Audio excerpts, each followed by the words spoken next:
నేడు Swarnandhra 2047 vision document ను CM Chandrababu ఆవిష్కరించనున్నారు.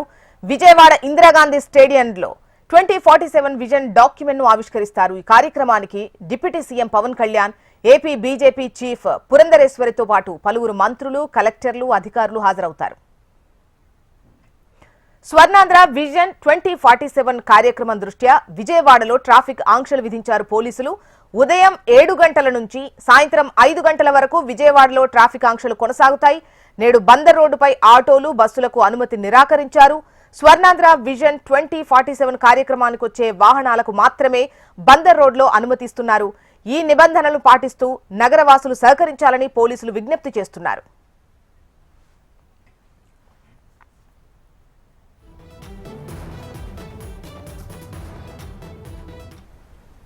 ఇవాళ స్వర్ణాంధ్ర 2047 విజన్ డాక్యుమెంట్ ను CM Chandrababu ఆవిష్కరించనున్నారు.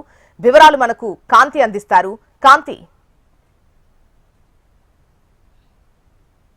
Jyotsna, vision 2047 document ను ఈ రోజు ఏపీ సీఎం చంద్రబాబు నాయుడు ఆవిష్కరించనున్నారు. రాష్ట్రానికి సంబంధించి 2047కి సంబంధించి నవ్య ఆంధ్రప్రదేశ్ నిర్మాణానికి సంబంధించినటువంటి ఈ ఏదైతే ముందుకు వెళ్తుందో ప్రభుత్వం, దానికి సంబంధించినటువంటి అంశాలన్నింటినీ కూడా ఈ డాక్యుమెంట్ లో పొందుపరిచారు. ఎలా అయితే రాష్ట్ర అభివృద్ధిలో ఆంధ్రప్రదేశ్కి సంబంధించినంత వరకు కూడా ఆంధ్రప్రదేశ్ రాజధాని అభివృద్ధితో పాటు మొత్తం 26 జిల్లాల అభివృద్ధి ఎలా ఉండబోతోంది అనే అంశాలను ఈ డాక్యుమెంట్ లో రూపొందించారు. దాంతోపాటు అభివృద్ధికి, ఆంధ్రప్రదేశ్ అభివృద్ధికి కావాల్సినటువంటి అంశాలేమిటి, మౌలిక సదుపాయాల కల్పనకి సంబంధించినటువంటి విషయంలో ఈ డాక్యుమెంట్ అనేది చాలా కీలకంగా మారబోతోంది అని చెప్తున్నారు. ఏదైతే విజన్ 2020తో గతంలో ఏదైతే చంద్రబాబు నాయుడు ముందుకు వెళ్లిన నేపథ్యంలో ఇప్పుడు విజన్ 2047 ఏదైతే కేంద్రంతో కలిసి ఈ అడుగులు వేస్తున్న నేపథ్యంలో ఆంధ్రప్రదేశ్కి సంబంధించినటువంటి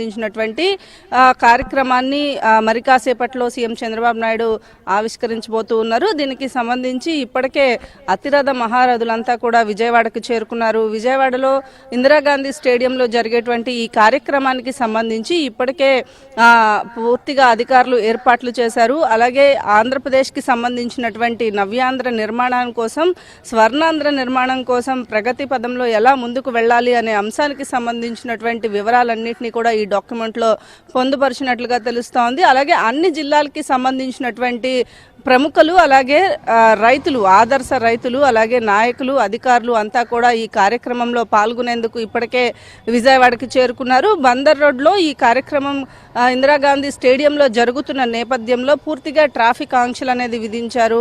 ట్రాఫిక్ మళ్లింపులు చేయడంతో పాటుగా బందర్ రోడ్లోకి ఎటువంటి వాహనాలు అనుమతించడం లేదు. కేవలం స్వర్ణాంధ్ర దీనికి డాక్యుమెంట్ విజన్ 2047 కార్యక్రమానికి వచ్చే వాహనాలను మాత్రమే అనుమతిస్తూ ఈ ట్రాఫిక్ ఆంక్షలకు ప్రజలు సహకరించాలని కోరారు. సాయంత్రం 4 గంటల వరకు కూడా ఈ ఆంక్షలు కొనసాగుతాయి. అయితే ఈ కార్యక్రమానికి వచ్చేటువంటి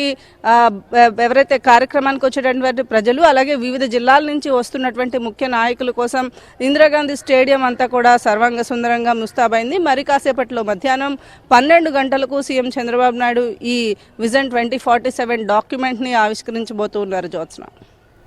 ఓకే, రైట్ కాంతి. అది ఇవాళ స్వర్ణాంధ్ర 2047 విజన్ డాక్యుమెంట్ ను సీఎం చంద్రబాబు ఆవిష్కరిస్తారు. విజయవాడ ఇందిరాగాంధీ స్టేడియంలో 2047 విజన్ డాక్యుమెంట్ ను ఆవిష్కరించనున్నారు సీఎం చంద్రబాబు నాయుడు. ఈ కార్యక్రమానికి deputy CM Pawan Kalyan, AP BJP chief పురంధరేశ్వరితో పాటు పలువురు మంత్రులు, కలెక్టర్లు, అధికారులు హాజరవుతారు.